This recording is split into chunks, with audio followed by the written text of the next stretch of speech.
In the early 1970s, Citroën was the undisputed king of eccentricity. The French company was still basking in the glow of the DS, a car that looked like it had been delivered by aliens and suspended on a cushion of nitrogen. The GS, introduced in 1970, was its more sensible younger sibling, a compact family saloon stuffed with hydropneumatic trickery, but draped in conservative lines.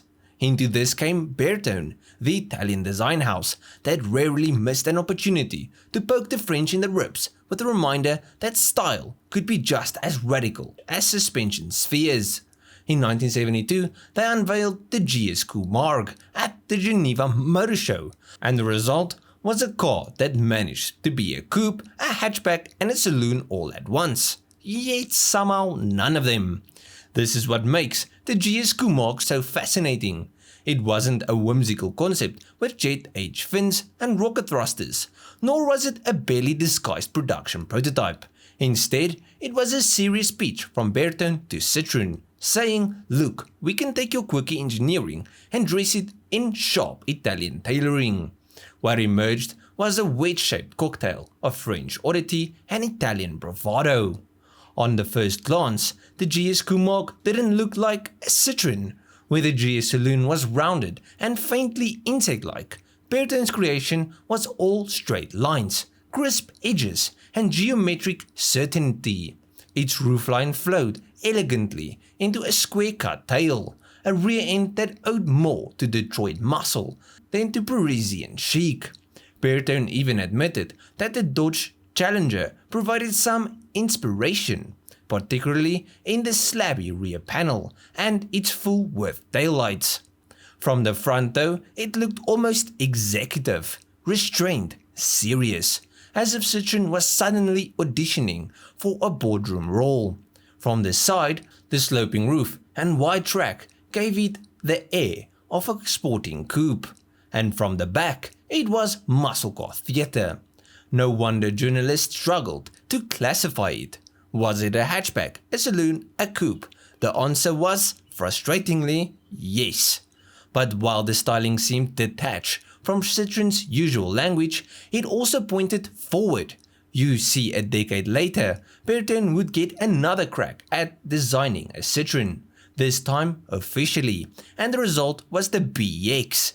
You can already see traces of it in the GS Camargue, the taut surfaces, the stance, the willingness to push against the bulbous forms that defined Citroën of the 1960s. Underneath, the GS Camargue wasn't radical at all. It was essentially a GS saloon in a sharper suit. That meant the same air-cooled, flat-4 1000cc engine, good for 54 horsepower, and about as much torque as a hand whisk. But performance was never the point. The GS was never a car for traffic light duels. Instead, the emphasis was on smoothness, lightness, and refinement. Citroën's famed hydropneumatic suspension carried over unchanged, as did its inboard disc brakes and that delightfully strange single-spoke steering wheel. But the GS Camargue sat lower, 200mm down compared to the saloon, and its track was widened by 60mm, giving it a planted, almost sporting stance. But mechanically, it was nothing outrageous. In fact, that was the whole idea. Bertone wasn't trying to wow showgoers with a fantasy machine. This was a production-ready car in search of a green light. You see, most concept cars exist to exaggerate, to stretch the possible, until it veers into the absurd. The GS Camargue didn't bother. It was strangely disciplined. Strip away the angular bodywork and you were left with a GS wearing new clothes. On the inside though, the Camargue gained little more than bespoke seats and trim. Even the dashboard and that single-spoke steering wheel was straight from the production car. This restraint is what made the Camargue unusual. It wasn't an engineering showcase, nor was it Citroën indulging in a fever dream. It was Bertone's business card, a demonstration of how they could reshape Citroën's image without tearing up the parts catalogue. If Citroën had wanted, the Camargue could have gone into production with minimal changes. But that brings me to the question, why did it never happen? I mean, it looks really good, so why didn't Citroën just put it into production? Well, the answer lies partly in Citroën's own character. By the early 70s, Citroën was stretched thin, financially precautious and busy with other projects, including the SM Grand Tourer and the ill-fated rotary-engined GS Birotor.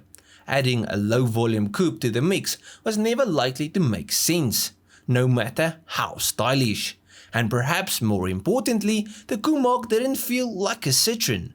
There was no swiveling headlights, no aviation-style dashboards, no playful proportions.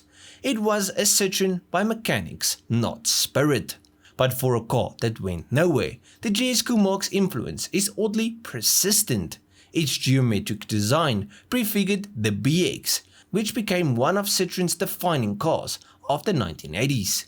Its rear-end light treatment anticipated the modern trend for full-width LED light bars, and its refusal to be neatly categorized feels strangely contemporary, echoed in today's crossovers and fastback saloons that try to be everything to everyone. Seen today, the Camargue still feels fresh. The proportions are balanced, the stance is confident, and the details, from the speaker-like wheels to the elegant glasshouse, have aged far better than most concepts of its era. If it had been built, it might have carved out a niche as a stylish left-field coupe. But to end this video off, the Citroën GS Camargue was a contradiction. A concept car with no excess, a French saloon disguised as an Italian coupe, a design that looked backward to Detroit and forward to Paris in the same breath. It never went into production, and in truth, it probably never could have. Yet it showed what Citroën might have become if it had leaned more heavily into sharp Italian styling rather than its own eccentric organic aesthetic. But at the end of this video, please let me know what you guys think of the Citroën Camargue. I love the styling. I think it looks really good. I just wish they put an equally muscular engine into this thing. I think it would have been really cool. And maybe Citroën could have taken that then and sold it as their sports whatever, coupe, hatchback, all mixed together thing. Yeah, but let me know what you guys think down below, and if you guys enjoyed this video, please have a like and subscribe to the channel. Now if you guys did like this video, you'll most probably enjoy most of my other stuff, so just go through my channel, see the time I liked. Check you guys in the next one. Cheers,